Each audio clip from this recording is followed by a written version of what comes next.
Hello, everybody, and welcome to this week's edition of Your Mortgage Process. I, of course, am your host, Greg Wareham. We got a great guest for you today, Mr. Terry Darling. Terry, how you doing? Hey, Greg. Good morning, and thanks for having me on to talk today. It's great to be here. No, pleasure having you on. Terry owns Home Safe Inspections, and you're in the home inspection business. That's right. We're full-service home inspectors, and we cover from Monmouth all the way to Bergen County, all over New Jersey. That's great, Terry. And I want everyone to hear this out for a second. So Terry and I are doing the podcast today, but this is going to be followed up by an on-site inspection that you're going to be able to view on YouTube and online. So it's going to be really great. We're going to talk about a lot of things that we're going to do for that home inspection today. And then everyone's going to get to see it in video because it's kind of an unknown for someone that hasn't bought a house before, what the process is like. Yeah, that's great. And setting expectation and making sure that that buyer, especially the first-time buyer, sort of knows what to expect on an inspection and the type of information they're going to get. Sure. So before we start getting into it, Terry, tell us about you. How did you get into this business? We chatted a little off air, so I know the answer. Go ahead. My real estate career actually began on the appraisal side. I'm also a certified residential appraiser, and I have been for a long time. So I started in the business that way. I learned as an independent fee appraiser. Right. I worked for Bank of America and LandSafe and CoreLogic as a staff appraiser for about 12 years here in New Jersey. And, a lot of changes with that industry, like every industry. I knew that I wanted to go into business for myself again, but I wanted to be in a business that was serving the client, the person.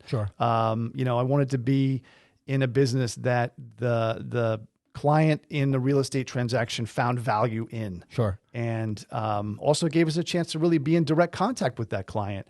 So that's really what led me into home inspection. And, we founded Home Safe in 2019. We're growing every year. We're adding services every year, and we're trying to add value to the client experience all the time. That's great. Congratulations, Terry. And I have a fondness for people in the appraisal business. Terry and I were talking off air. I met my wife, Rachel, because she was a staff appraiser for Champion Mortgage at the time. And I think Terry may have handled some transactions for Champion back in the late 90s. So you may have been on we may have been on some deals together and didn't even know it. Yeah. All right, here we come full circle. That's it. So you got into the business. It was a natural segue from coming from an appraisal background. So when you look at making that transition, all right, so you understand houses because you were an appraiser. How do you get into the technical aspect of it when you're going to start to inspect homes? Well, the classroom side, the training for a home inspector is pretty significant. You're looking at 140 hours in the classroom, plus your apprenticeship time. Okay. So, and I was very, very blessed to have some terrific mentors to work with me directly here in New Jersey and also on the national level too. Okay. That was terrific. There's a lot to learn. I've taken a lot of exams over my life. There's probably not anyone that's more comprehensive than the home inspector exam. Yeah. Because really you're looking at building material and design and concepts from 1850 to the present day, right, for the entire country. So you're looking at, the way we build homes, the way we cool homes in, say, Arizona isn't the same as the way we cool a home here. Sure. Right. So there's just this vast amount of knowledge, but, you commit to that and the training and, So you get that 140 hours of classroom time, excuse me, and then we have an apprenticeship. Now, does that class time include parts from all over the country? Or do they focus specifically on kind of our tri-state area? Well, you're focused more primarily on the Northeast, right, and the building styles and designs here. But you are touching on everything, to some degree too. So you're touching on, things that exist in the Southwest, like swamp coolers for air conditioning that, we're never going to see. What is a swamp cooler? Something you're never going to see, Greg, right? Makes me uncomfortable. I know. It just sounds strange, right?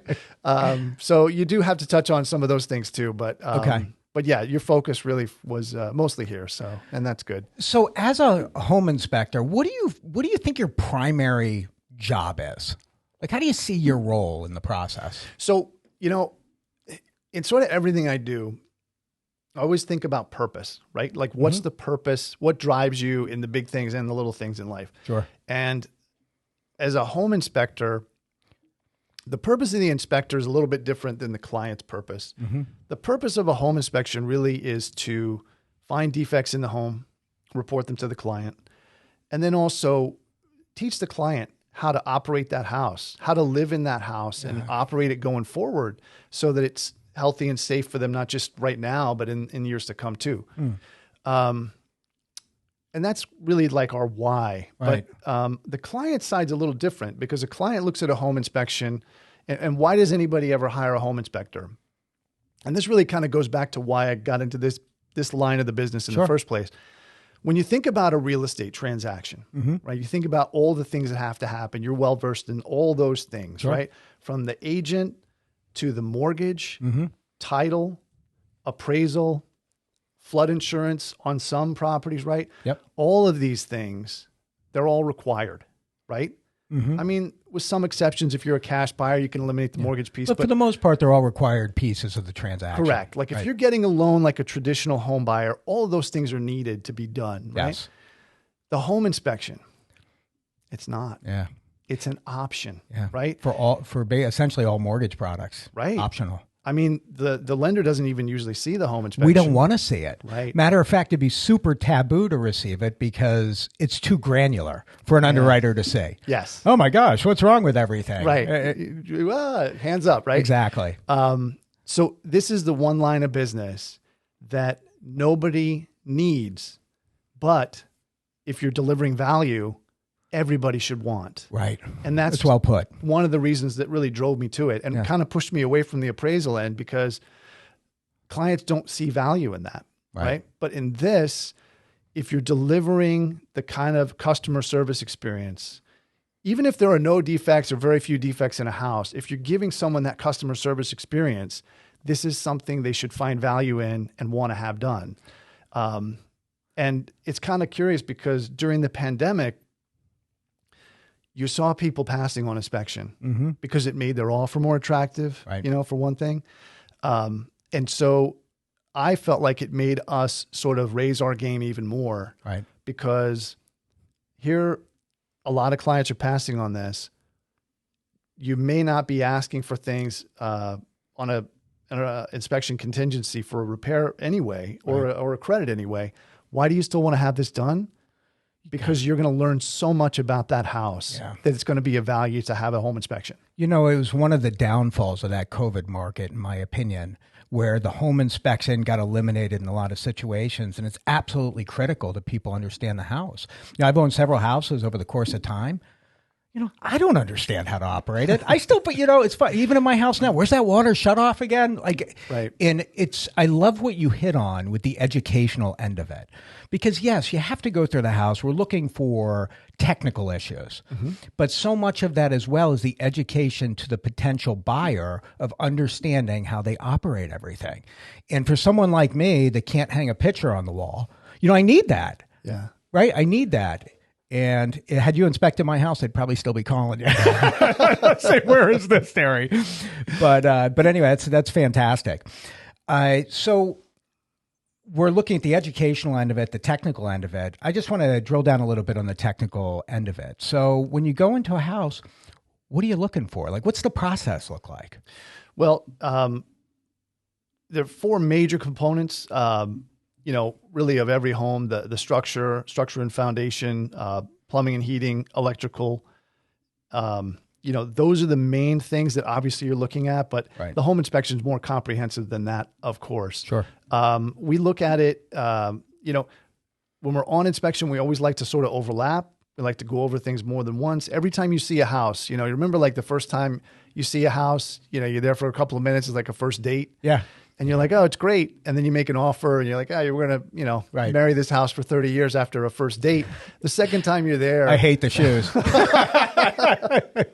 then that second time you're there, you're spending more time, you're seeing different things. And then after you move in, you're like, oh, I didn't notice that, so you're always seeing more and more things, which is why on inspection, we formulate our policy or our protocol so that we overlap, at least 2 times on every section of the house. But, and As far as a buyer and what they need to understand, like what's included, you brought up the water main, where the shutoff is. Right. Those things are vital on every inspection. You need to know that as a homeowner.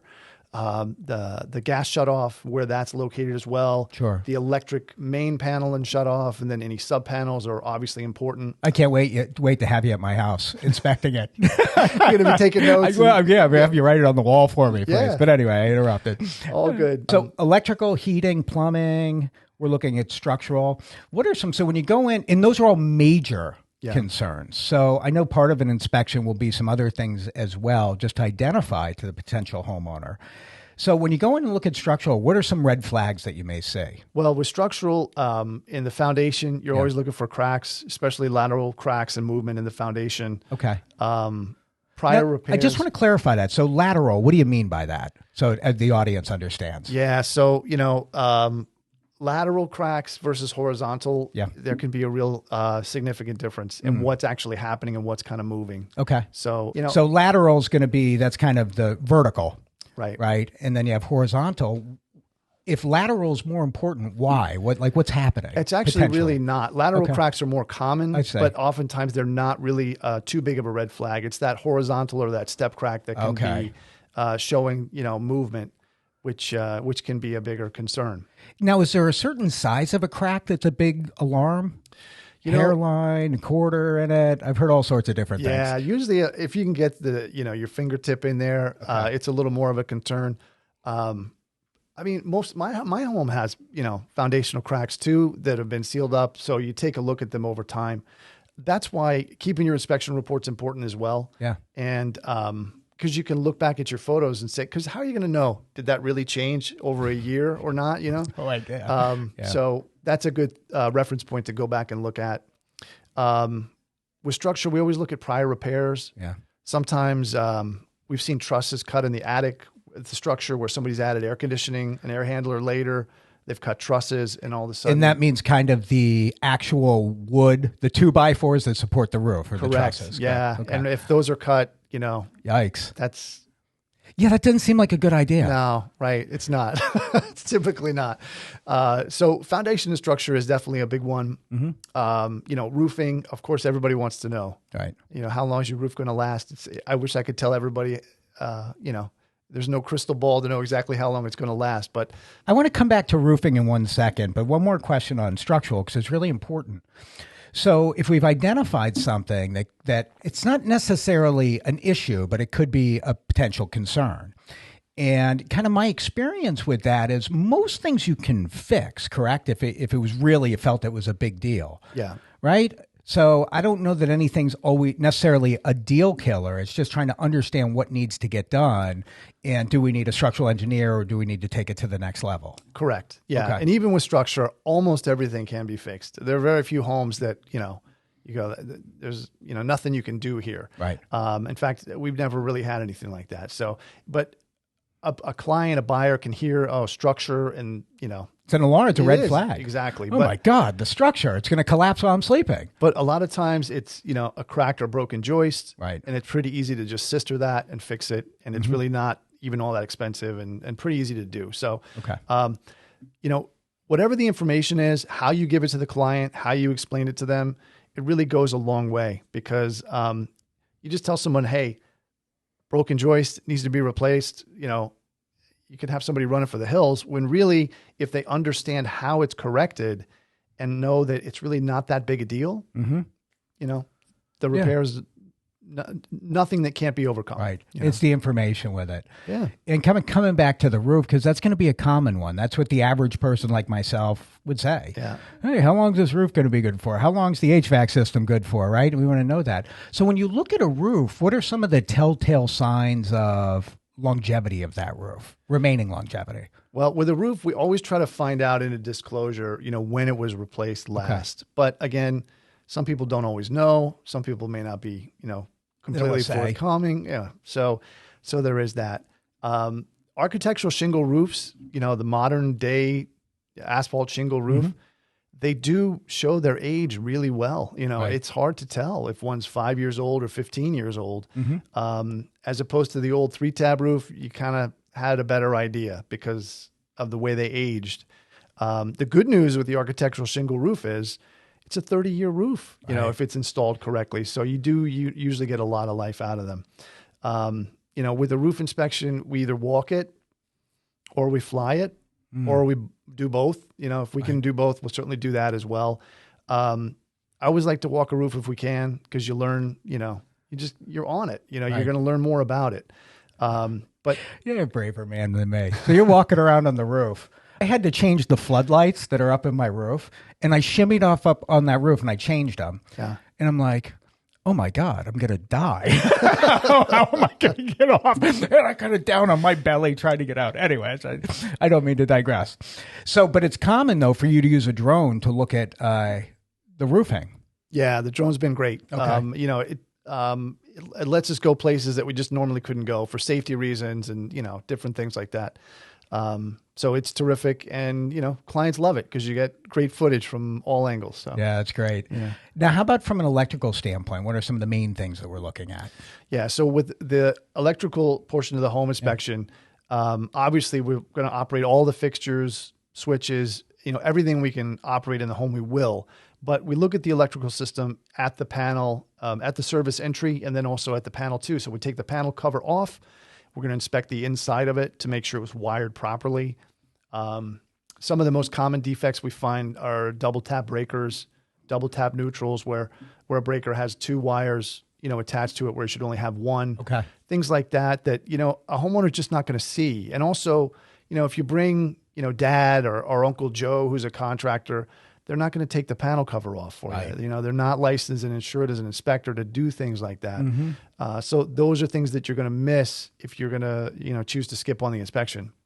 Yeah, that makes sense. You see any fuse boxes anymore? Very rarely. Okay. Sometimes they're left over, very rarely. But you know what we see often in New Jersey still are the Federal Pacific panels. So what's that mean? So the Federal Pacific panels were in use from the 50s to about the 80s. Okay. They were made right here in Newark, New Jersey, which is why you see so many here. Okay. And they have a really high failure rate. Their failure rate's about 25%. Oh my goodness. So what's failure mean? So Federal Pacific panels utilize stab lock breakers. Okay. If you ever see a stab lock breaker, it has red on the tip, on the end of it. Okay. You'll see they can overheat for really no reason. And so that's why they're not in use anymore. And it used to be, and I think it still is, where FHA would not loan on a home with a Federal Pacific panel. So anytime we see a Federal Pacific panel, we immediately call for it to be replaced. Okay. And as far as I know, every home inspector in New Jersey does. Right. They're dangerous. They're too high a failure rate. So that's something that and that's something. If you bring over Uncle Bob or Aunt Sally that's going to inspect it, they don't know.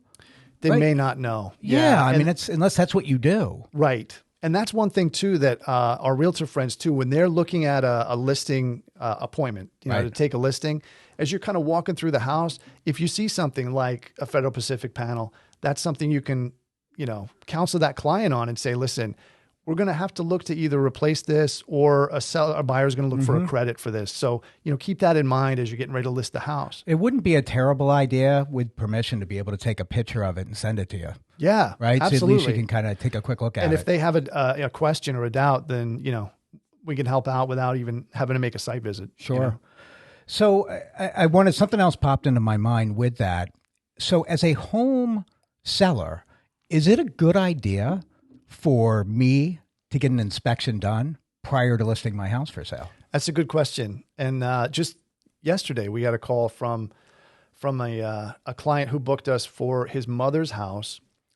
She will eventually be going into a healthcare situation or, you know, assisted living. Yeah, assisted living situation.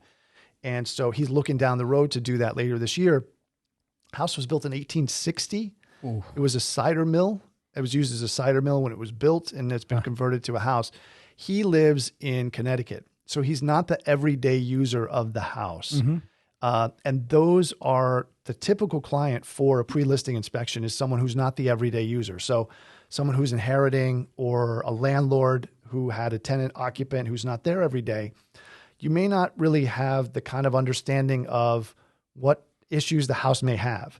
And pre-listing inspections are good really for anybody to get an idea like that. Sure. But especially those people that don't use the house every day. That makes sense. So that as you're looking to market it, you're kind of going in with your eyes wide open on what the typical buyer is going to expect to either have fixed or have a credit. It almost seems critical to have it done if you're not familiar with the house at all. You got to at least understand what's going on in the house. Yeah, I think it is really helpful. Okay.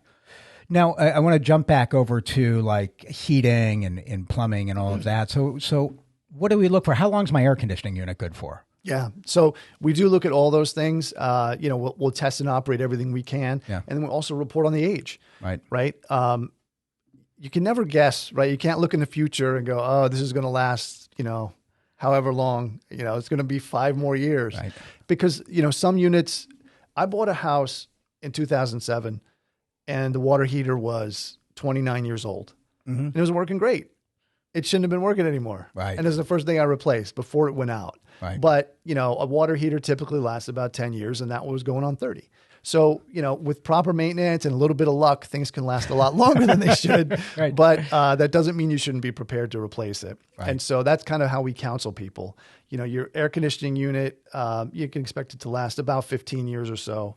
But if it's 13 years old and it goes out next year, you shouldn't be overly surprised, because it's getting to be of that age. Yeah. So that's really how we counsel people, because you can't tell anybody, oh, this is going to last another year or whatever. You just need to say, be prepared to replace this because, it's getting to be around that time. Information. You just need to know if you're going to buy the house. All right, this may have a 5-year shelf life, could have a 2-year, a 10-year. Right. But just understanding what you're getting into when you're purchasing the home. And then sometimes there's other information available. So sometimes you have that seller who's been, a little bit OCD or just a really very, maintenance savvy seller. And you see they've got records where an HVAC technician's been here every year for the last 10 years, and they're taking really good care of that furnace. Right. Well, I would expect that furnace is probably going to last, right? As opposed to somebody who hasn't changed the filter, in 3 years, and it's got dust hanging all over it. That person probably isn't. Have you been to my house? No secrets here. No secrets, Greg. Right. But yeah, sometimes you learn things too that feel like this component or system has a better shot at a longer life than another one. It's also important when they come in, there's different types of systems. So there's that forced hot air system. Right. There's like the boiler. Yeah. Oh, the boiler. I've been down that road before, but it's, there's so many different options, right? And they have different functionality, different maintenance, different lifespans. I don't know if this is true or not, just my personal experience, but I feel like the forced hot air system seems to last longer than something that has water pumping through it. This is on my personal experience. And, the teaching part of teaching a client, like what to do and what to expect on things like that, it's really important because maintenance on a furnace, right, that's a hot air system is completely different. And if you have a steam boiler system, that there are different things. You may have a system you need to bleed it out, to bleed the water out of it on a weekly basis. And the hot air system is a little different. If it's split, the air's running through that air handler all year through your air conditioning and your heating. Right. And so you need to know. You need to change that filter throughout the year, not just in the wintertime. Yeah, have some order them ahead of time, everybody. Make sure you have them ready to go. And I learned that one. I tell people that too. And the other thing people like to do now is you can set up Amazon to just send you something, periodically, right? So if you need that filter every 3 months, all of a sudden, boom, it just shows up on the porch. That's a great idea. To change it, Right, because you never remember. No, people don't. You don't. You're caught up in your own life. You don't think about changing that filter. Yeah, especially if you don't see it. If it's not somewhere you're walking by it every day. Right. Yeah. Now, so those are some of the major things that we're looking at. What are some of the other things that we want to look at when we're going through a house? Well, the high level. The kitchen is big, right? So the kitchen, we operate everything in the kitchen from the cabinets, windows, all the fixtures, electric and plumbing fixtures, and then all the appliances. So, you want to know your appliances work. And then we also document those for age. Okay. Because you need to know, how old is something and when can you expect it to go out. Do you find certain brands have a longer lifespan than other brands? I don't think so, Greg. I mean, I've seen certain things go out, and even myself, like I had a great dishwasher that I have a Bosch dishwasher versus GE. I mean, what the heck's the difference? I don't know, but I spent a lot of money on a dishwasher once, and it lasted 18 months. And so I bought a brand that I thought was probably inferior, and it's still going strong. Okay. So I don't know. I think it's probably anecdotal a little bit. And just, sometimes you get a car that's great, one brand, and sometimes, same brand and it's a lemon. And sometimes even the individual unit that you buy, right? Yeah. So you could have two of the same brand and one's a lemon, one's not. Right. Yeah. Yeah. But the appliance thing, that's one thing that even makes a new construction inspection of value. Appliance technicians typically put an appliance in, leave all the packing in it, and never test it. And people, I think, who are buying new construction don't realize that. But one of the things we usually do is we take apart all the packing in the stove and we take apart the dishwasher and run it, because, I mean, who would think you're going to put something in and not test it? But technicians just really don't. That's pretty common. That's a great point. I can't think of anything that make your head blow up more than you buy new construction. It's brand new. You turn it on, it doesn't work right. Yeah. Right? I just spent all this money, and you can kind of see the spiral there. Yeah. Right? And it happens all the time. Yeah. We had a trainee out with us 2 weeks ago, and he was on three jobs in a row. And funny enough, every dishwasher was a problem, and two of them were new construction. Okay. And so we've nicknamed him Dishwasher now because he's got some luck with dishwashers. But yeah, that happens more often than you think. And I want to come to your team for a second, because I know you have a team of inspectors that work for your company. Do you have people that specialize in particular areas, or can everyone do the full inspection? Our inspectors can do, a full inspection. However, we do specialize a little bit. We do have inspectors who are sewer inspection certified. We have inspectors who are FAA drone licensed pilots, because you have to be a licensed pilot to operate the drone professionally. Okay. So yeah, we do specialize as well. We have radon technicians. So our inspectors have opportunity to expand their professional expertise within the company. And we always encourage people to do that. Before we come back to the interior of the house, I want to talk about the sewer inspection that you just brought up. So, my thought on it is, okay, well, it's a sewer system. I don't even own the sewer system. What could potentially be the problem there? Yeah. What do you see? Well, so the sewer line inspection, really what it does is it gives you an opportunity to visually see the lateral sewer line that runs from the house all the way to the municipal sewer line in the street, or the septic tank, if you have to be on septic. And why is that important? Well, if you can't see it, you don't know what's happening. Right. We have a lot of older housing stock in New Jersey, and cast iron sewer pipes are common. That's what I have in my home too. My home was built in the 1920s. Cast iron lines have a typical life of about 75 years or so. Okay. And they deteriorate. But other lines as well, even PVC lines, we find issues with. We had a 4-year-old house earlier this past fall that had pretty severe blockage in it. That one had a snub-nosed screwdriver stuck in it. How do you get that down the toilet? Well, who flushed a screwdriver down the toilet? So this could have been construction guy. It could have been when it was open still. Like during construction and someone dropped it, it fell in. Sure. Right? That's probably more likely with that one. Okay. We had a squirrel. We had a squirrel in the line. Huh. Just this last fall too. That was a bad day for that squirrel. But you do see odd things. The most common thing with lines are root penetrations. So tree roots will get in, especially where the lines connect at the offsets. That can cause a blockage. If a line can have a belly or be sunken, so if it's not properly supported underneath it, you can get a dip in it. It can cause backups. There's a lot of issues with sewer lines because you just don't really know what's happening underneath. So whose responsibility is that? Is it the responsibility of the homeowner? It is. Ooh. It is. If it's on your property from where it runs to the home, out to the municipal line, it is your responsibility. Oh my God, what a disaster, right? You got to tear up your yard. You got to replace the pipe. Incredibly expensive to replace sewer lines. So that was one of the things that we talked a little bit before about the pandemic time and clients skipping on the inspection. That was something that more and more clients were adding on, because even when a buyer's negotiating power was softer on the inspection front, that was something that they felt strongly. If there was an issue with the sewer line, they could push the seller to fix it because it's so significant. So we ended up doing more sewer scopes in 21, than ever because of that reason. So That makes sense. yeah. And if anyone's ever been there and had backed up, I remember the first house that we ever bought. We had it was a septic system, and like the distribution box collapsed. We'll talk about septic in a second. You flush the toilet. It started with you flush the toilet. I lived in the house for a week. Oh no. Yeah, and you know what? The inspector, I just don't feel like he did a good job. And maybe there wasn't a way to figure it out, but that's another story. Started with first I flushed the toilet. About 5 seconds later, I saw water coming onto the lawn. I was like, huh. Oh boy. And then, of course, I think I'm seeing things. I'm like, honey, can you flush the toilet, please? Trickle, trickle, trickle, trickle. Like, uh-oh, we got a problem. And then eventually it just backed up, right? Then you flush the toilet and the water starts coming into your house, into the bathroom. It was a disaster. And we didn't know. And did it collapse in a week? I don't know that it did, but I don't think anyone ever inspected it properly. So kind of shifting gears on that, when you look at septic inspections, what do you look for in those? Well, you're looking for the same sort of things in the line, right, as it runs out to the septic and where it connects.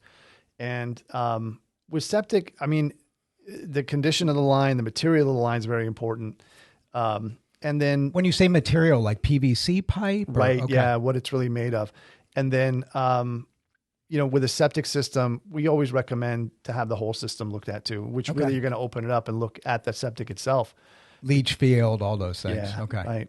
And I mean, a lot of times if you have a seller who's done a good job with their maintenance and their records, sometimes that can make a buyer feel confident too. Sure. I mean, really that's what the inspection process is for, right? Is to help a buyer feel more confident about the purchase that they're going to make, or to learn, if there's something else here that either needs to be corrected or, in those rare circumstances too, that, maybe this is too much for me and I want to take a pass. But really it's informational so that a buyer can be, more confident in their decision. Sure. So when you're looking at the septic portion of it, you're looking at the leach field and all of that, making sure everything's absorbing properly. Right. Yeah. And there's no, there's no water coming up. The baffles off. Yeah. I mean, people that have been there know what I'm talking about. But you got to know that's another very expensive job. Yeah. I mean, you have to replace your septic system, big money. That's right. Especially if there's a smaller issue and sludge gets into the leach field, it's a mess. And, it can be. Fortunately, I know from personal experience. Sorry, that's rough, especially after a week. Hey, do you ever? Oh, it was awful. The boiler went within within a month, and we didn't have any money. I had to borrow money from my parents to get it fixed at the time. I had to pay them back too. They didn't just let me skate on it. So, do you see any cesspools at all anymore? Not really in most of our areas in Jersey, no. Okay.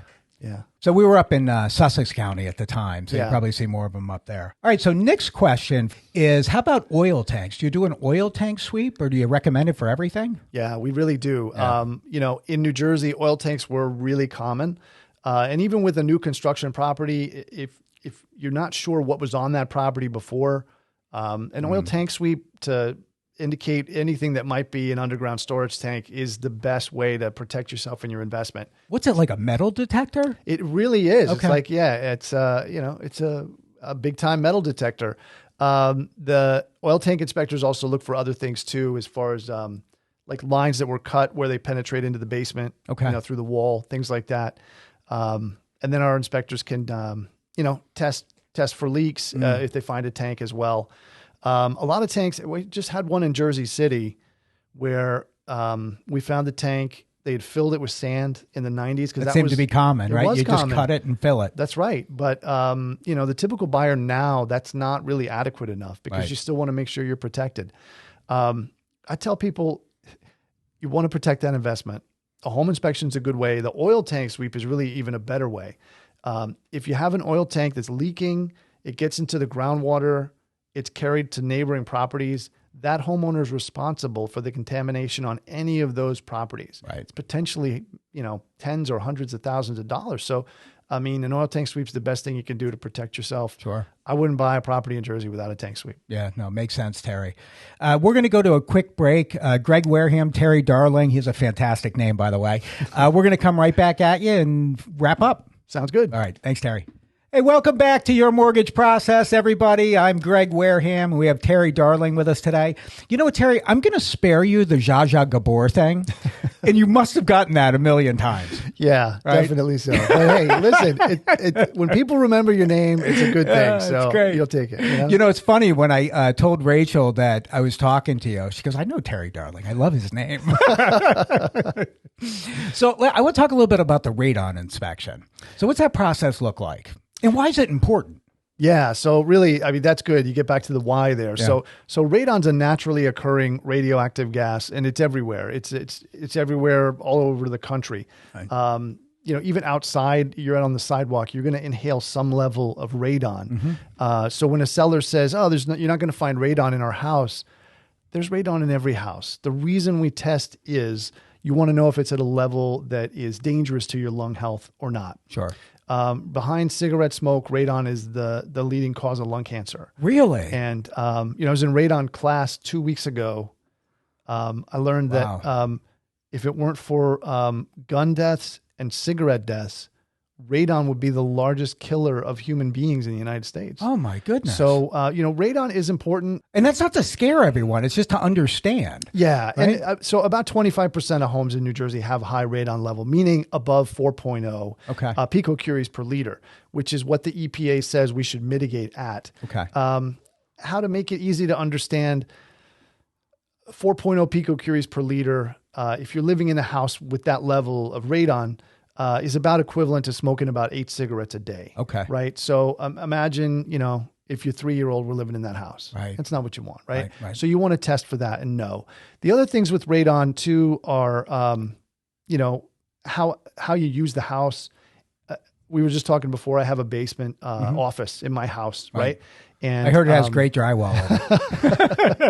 The drywall guy was questionable for sure. Don't do it yourself, everybody. Anyway, sorry. But there were days where that was my everyday office. Yeah. So I was in there, hours and hours a day. And a lot of people are like that in their basement. So if you're in a space for a long time with exposure, it might be something that's, a bigger issue. Or if you have previous lung issues, right? If you have someone who had lung cancer, emphysema, or maybe even long COVID, who lives in the home, maybe you want to consider a system. But it's one of the things that we usually test for with a real estate transaction, so you know if the level's high or not. The good news with radon is it's always, I've never seen it where it couldn't be mitigated to a level that's safe. And mitigation usually isn't all that expensive. Usually it's less than about $4,000 or $5,000 to mitigate a system. And just a fan blowing it out of the house. Pretty much that's it, Greg. You have a little bit, as far as plumbing goes, you're going to have, it almost looks like a sump pump pit that's secured in the basement floor and the foundation floor. And then the plumbing's attached to that with a fan, right? Okay. And it's just going to dispel those gases up and out of the house. So, radon's important. It's good to know what your level is, so you know it's safe or not.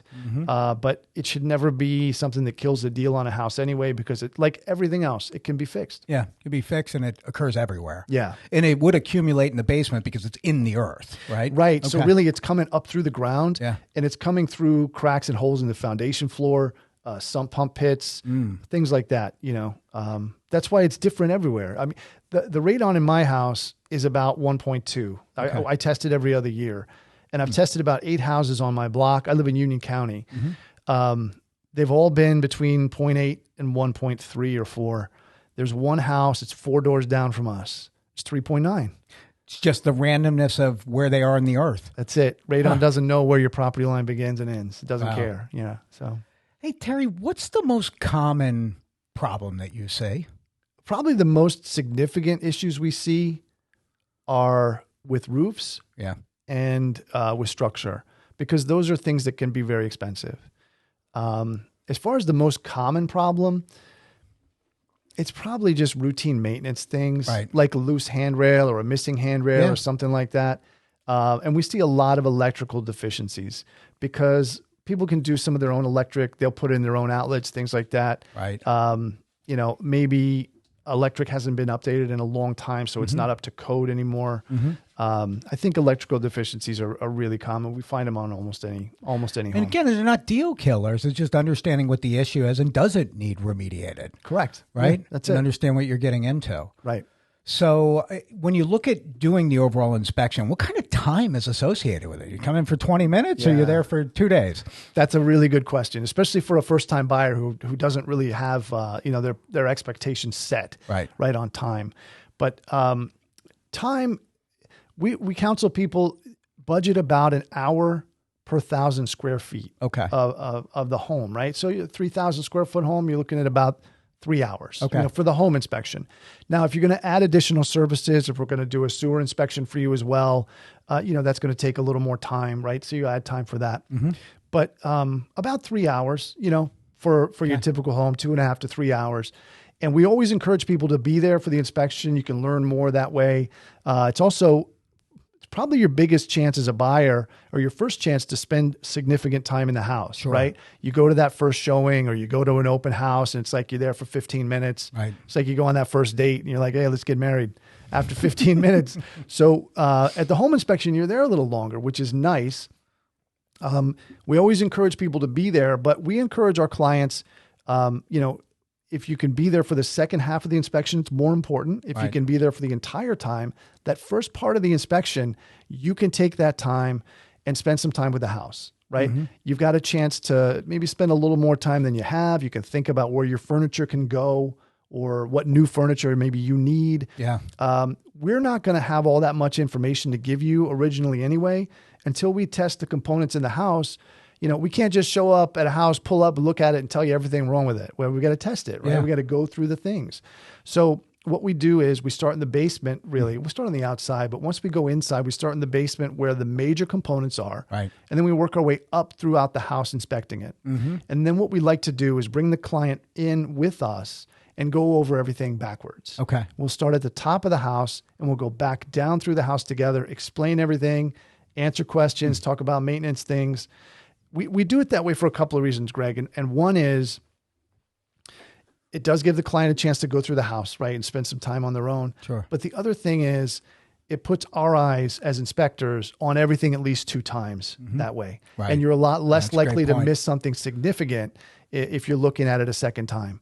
So we do like to do it that way. And that way, the client has a really stellar customer experience as well. Yeah, because I'm thinking, I think 3 hours as someone that I have a relatively short attention span. I like what you said about, you're spending some time to get to know the house. Yeah. I'm thinking let you do your job for a little bit, get an idea as to getting familiar with the house, so then you can come back and explain it to me, right? Yeah. And I mean, I'm not going to be necessarily attached to your hip the whole time, even though I can see some people would be. Some people would be, and some people are. Yeah. But the inspection usually is more efficient, and it's also more thorough. Right. Because you can imagine you go to your mechanic and you give him the keys and they put the car up on the lift and you're asking him questions the whole time. And he forgets something because he's trying to give you his focus to you while he's doing his job too. Yeah, great point. That's why when we have a client who wants to be with us the whole time, especially when we're in the electrical panel, I always tell them, listen, this is the most dangerous part of my job. And it's the part where I need to be most focused so I know this is safe for you. So I'm going to need a few minutes here. Sure. Usually if it's like a parrot on your shoulder, usually it's dad. It's usually not the client. Right. And I understand I'm a dad too. But we want to give the most thorough job we can. And sometimes that means really being focused on the job at hand and then teaching back our findings. And that's usually the best way. No, that makes a ton of sense. Hey, what's the worst thing that you've ever seen? Probably the hoarding situations are some of the worst. Yeah. Cause there's significant mental illness there too that causes things like that. Sure. Those are some of the worst things. You really can't inspect a house that's in that current condition. Like how could you possibly do it? It's difficult. And so I'm glad you brought that up because, part of, for our real estate agents, on the listing side, part of having a positive and quality inspection experience is setting the expectation for the occupant of the house, which is often the seller, but sometimes it's not. And usually the hoarding issues, it's often with tenants. But you can only inspect what you could see and touch. Right. And if you can't get to certain things, then you can't be as thorough as you would like to be. So, setting those expectations and saying, have the house prepared for inspection, making sure that the vehicles are off the driveway. So the oil tank sweep guy can scan the whole property, making sure you can get to that electric panel because you don't have things up in front of it. And, those things make an inspection more thorough. A more thorough inspection makes for a more confident buyer. Yeah. Confident buyers close. Right. That's great. A great way to put it. Definitely. Yeah. Is there any such thing as a perfect house? I haven't seen it yet. Right. I've seen a lot of beautiful homes, a lot of new construction that's terrific. Mm-hmm. You almost always find something. Right. But even if you don't find a defect, talking that buyer through what your life experience is going to be like and what does this house need from you to keep it as healthy and safe as it is today. Even if you don't find significant defects, we always try to deliver value for people. Yeah. And I think that's one thing we do. When you're there in the summertime, a house is maybe going to perform a little differently than it's going to perform in February, unless it's 70 degrees in February, like it's been this year. But, teaching people is a big part of this job. Yeah. We talked about different heating systems before. A lot of times clients are leaving, say, the city or Hudson County. Yeah. They're leaving condo life. They're not a first-time home owner per se, but they're a first-time detached homeowner. Yeah. And it's different. Huge difference. Right. And they're like, all these things I didn't know. So there's always things to learn, even with that sort of perfect house. I think there are, valuable things to the inspection. No, that's great. That's a great perspective on it. And it's kind of just reinforcing again the coaching that's associated with it, right? It's half the inspection, understanding the house that you're buying, what you're getting into. It is. You're right. And one of the things that we also stress with clients is this is an inspection, but this is not we don't look at it as a transaction. Right. We look at it as the beginning of a relationship. So, if you need us after you get the report, after you close on the loan, after the seasons change, you could always reach out to us. We're not a home inspection firm that doesn't answer the phone. Right. We want to hear from our past clients with the things that they need. We want to make sure that we're there for them. We're going to trade up to that next house or buy that vacation home or whatever it is. And that means this is a relationship that we want to continue going forward. Mm-hmm. What are your feelings on a home warranty? Buying one from a warranty company for everything, you need to be careful. They don't, all of them cover quite as much as you might think. Right. And that's why I like the worry-free warranty through the service provider, because you can choose which appliances you're going to cover. So for instance, if you have a home buyer who's buying a home that's 15 years old, relatively young, right? But the appliances are all of them getting near the end of their expected life. Sure. But, the seller's going to say, hey, listen, they tested all of these things during the inspection. Everything worked. I'm not going to replace it for you. And quite frankly, I wouldn't replace it if I lived in the house either, right? That worry-free warranty can give you a bit of peace of mind to say, all right, if the furnace goes out next year, for a few dollars, you can limit your exposure on it. Exactly. Right? You pay the deductible and they fix it or replace it, whatever it is. That's it. And you have to expect that all of these appliances in the house aren't going to last for the next 10 or 15 years. Right. Some of them are going to go out because of their age. So it really kind of covers you there. And that's a big thing for people to understand too, especially if you're coming from condo life or your first time home buyer. You have to be prepared to invest in your house. Right. Like they just don't run. Yeah, right? That's right. No different than getting your oil changed, have your car run for a long period of time. Like houses cost money. And there's maintenance. And they need care, just like children. Like they need you to invest in them. You're right. They do. I like that, just like children. Kids do need that. That's right. They're high maintenance. God love them. What do you have, 4, right? I have 4, yeah. So we're 21, 19, 16, and 14. Okay. How many kids do you have, Terry? I have 2. Boys? Go ahead. 14-year-old girl and 11-year-old boy. That's awesome. Yeah. Aren't they great? They're terrific. But they do need a lot. They need time. They need care, just like a house. They do. They need money. That too. They need love. They need a lot of things. So I'm going to go back to my experience when I purchased my first home, and I had all these things blow up on the house after I bought it. Yeah. What kind of liability does a home inspector have? Yeah. So a home inspector, just like any professional who's in the home, does have liability, right? And that's why from a real estate perspective, you always have an agent with you at the inspection. And we also try to limit the number of people on the inspection, right? Because if you have a if you have a family reunion at the home inspection, there's always people walking around, testing things, trying things. And we've had issues with that. Like I had a couple of things that were broken by other people on home inspections. So, really? Yeah. And we were responsible. Right. While we're in the building, I'm responsible for the building. So, there's that. But also we have liability, of course, after the fact for things we miss. And that's why, we talk about dad. We don't encourage, clients to typically bring dad. I know, I'm a dad. You always want to take care of your kids, and I get that. But we want to focus on our clients during the inspection and, giving them information. And one of the things we often say is dad hunts for mice, home inspectors hunt for elephants. Right. And the elephants are the things that are, could potentially, cost you a lot of money or kill you. Right. And so we want to focus on those things. It doesn't mean we won't find the mice along the way, but we have a different perspective on things. And sometimes it can be distracting to have too many people there. No, that's a good point, because it's not emotional either. Like anytime when you're buying a house, it's an emotional process. Then you put the parents in there. That's even more emotional. Right. Oh, you make sure everything's perfect for my kids, which you can both relate to. But you're doing it from a professional paradigm. And I love that you're hunting for elephants and not for mice. Not that you don't point all that out, but you really got to look at the things that are dangerous or could be a potential money sucker down the line. Right. So, Terry, you had mentioned that you had to go back and do some radon training. Is that regular? Is there continuing education associated with what you do? Yes, absolutely. Okay. So the radon training from last week is something we do on an annual basis, and it's part of our overall continuing ed that's required. Sure. As a home inspector, you're required to complete 40 hours of continuing education every cycle. So it's every 2 years. Okay. So it kind of feels like I'm in school every week. On this job, they tell you, you finish your schooling and then you really start to learn when you start to work. And that's true. Yeah. But with building, things change all the time too.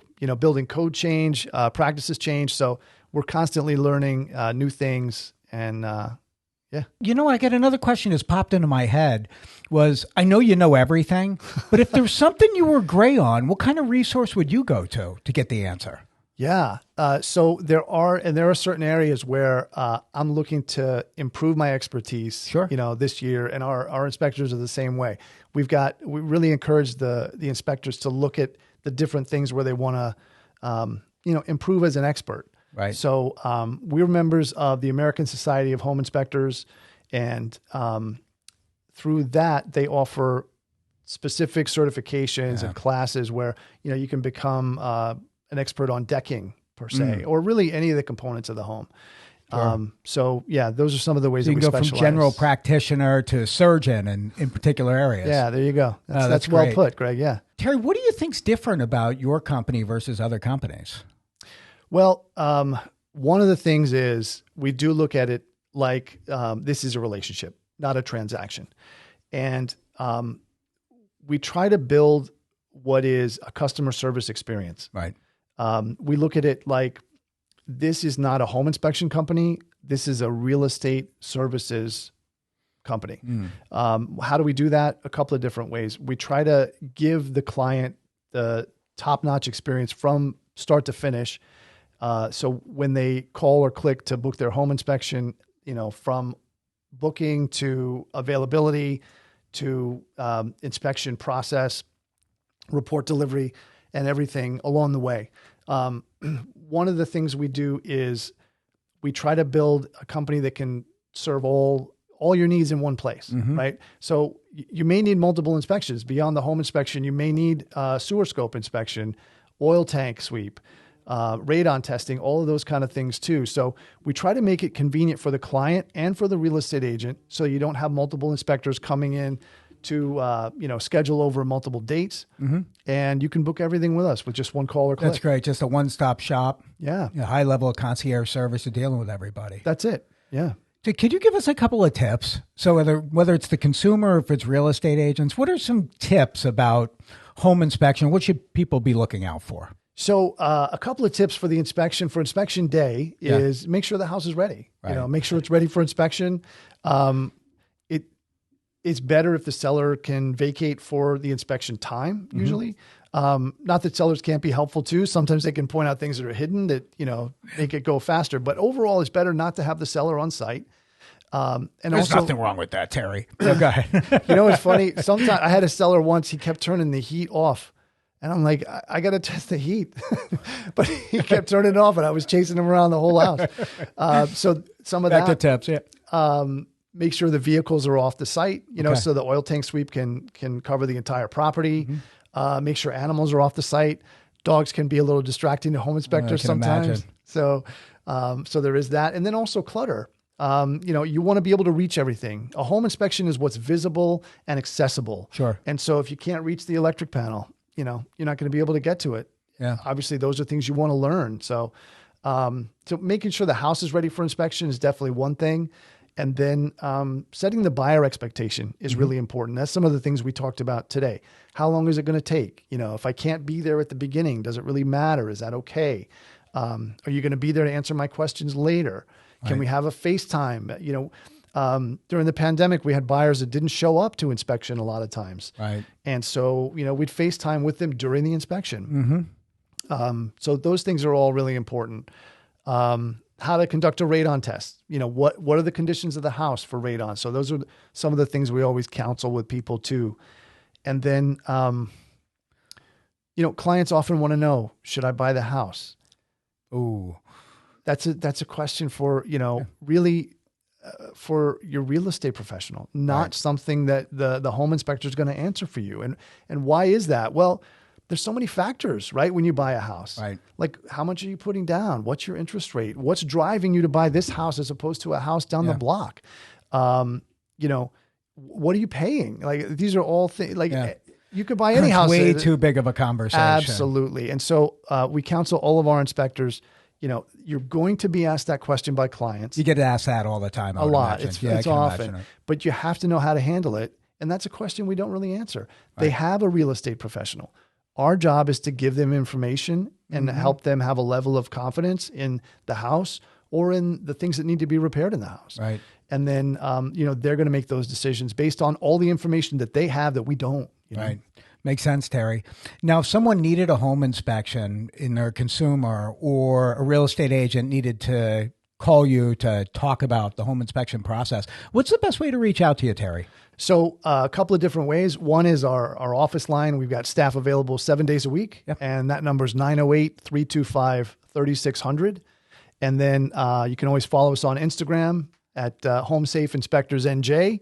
And you can order your inspection anytime at homesafeinspectors.com. Oh, that's great. So you go right there, homesafeinspectors.com.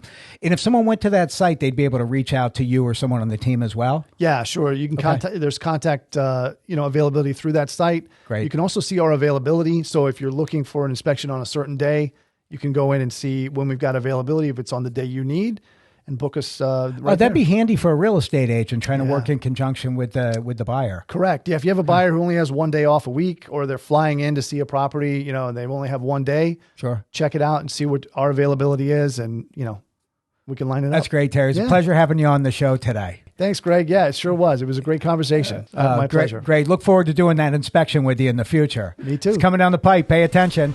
And thank you, everyone, for listening to us today. Greg Wareham with Your Mortgage Process, along with Terry Darling. Look forward to catching up with you next week. Thanks, guys. Thank you for tuning in to this week's edition of Your Mortgage Process, hosted by Greg Wareham, produced by Greg Wareham and Nick Pavis at The Social Rift, and executively produced by The Social Rift. Thank you again for tuning in, and we look forward to catching up with you next week.